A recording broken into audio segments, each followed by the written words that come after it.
The waters off of Florida's southern tip are so hot you could mistake a dip in the Atlantic for a hot tub. It was 97 degrees in Fort Myers and 94 in Miami Tuesday. A buoy in Manatee Bay read as high as 101 degrees. All of these hot temperatures on sea and on land are concerning scientists about the future of the planet. A recent article published in The Atlantic is titled "Climate Collapse Could Happen Fast."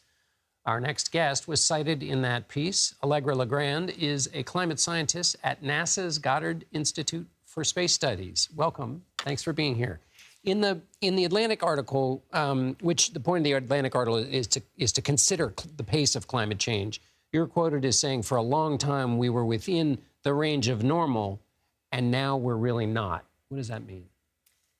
What that means is climate change has happened at a pace now that we have memories of when we were kids or even a decade ago when summers felt different.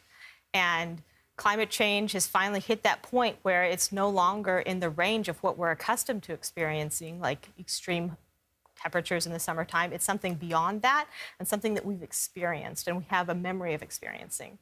Do you think that will change the way in which, I mean, this is a, but are there other periods where that might change the way people approach this issue?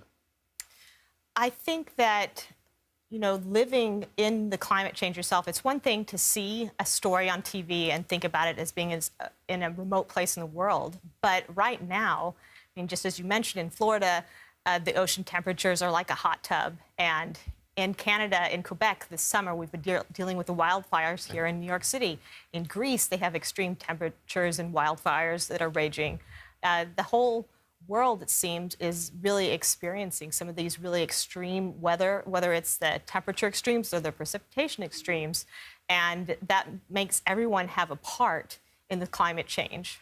Let me ask you about this idea of tipping points or points of no return, and correct me if that's not the way to be talking about it, but there was a report Tuesday about the Atlantic Ocean current. That seemed to suggest a kind of a very big movement. I mean, that's not just hot temperature, but maybe something changing forever. So in the Atlantic Ocean, we have two basic kinds of circulation. One is surface currents, like the Gulf Stream. The other is a current called Atlantic Meridional Overturning Circulation. This is a density-driven current. It's where waters basically sink off the tip of Greenland, and they travel in the abyss back towards the Southern Ocean. The scientists in that piece, they think that the density-driven circulation is going to be interrupted by disturbances in the fresh water at the surface. So if Greenland starts melting too much, then the waters on the surface no longer become so dense. Now, why does this matter for us? That additional deep water circulation, of course, has to be balanced by additional surface circulation. So when that deep water is traveling south, more surface circulation is traveling north. And so you can get a regional cooling effect if that deep water circulation in the Atlantic slows down. But I have to say, we don't really know whether or not that's going to happen. And their piece, it's not something that's necessarily backed up by the state-of-the-art climate models that were used in the last Intergovernmental Panel on Climate Change. And it's still very much something that it depends on who you ask and who's doing the interpreting of the observations. If that does happen, though, is that in a different category? In other words, is it a bruise to climate, something that happens and then improves? Or is it something that we're talking about that once that happens, once that current changes, that's it? So I don't know that it's really helpful to talk about points of no return. Okay.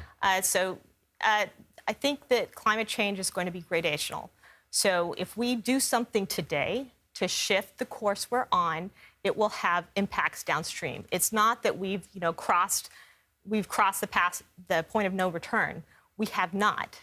The time for action is now, and there is still time to avert the largest climate change by reducing the amount of greenhouse gases that we're putting in the atmosphere every year. There is the tipping point in that sense, like, if Greenland stops, we stop putting such extreme forcing on Greenland, we stop making it so hot by having so much greenhouse gases in the atmosphere, those things will recover. And so I think it's more productive to just talk about, the time for action is now. We're experiencing climate change, and now is the time to act to avert more climate change. Allegra Legrand, thank you so much for being here. Thank you.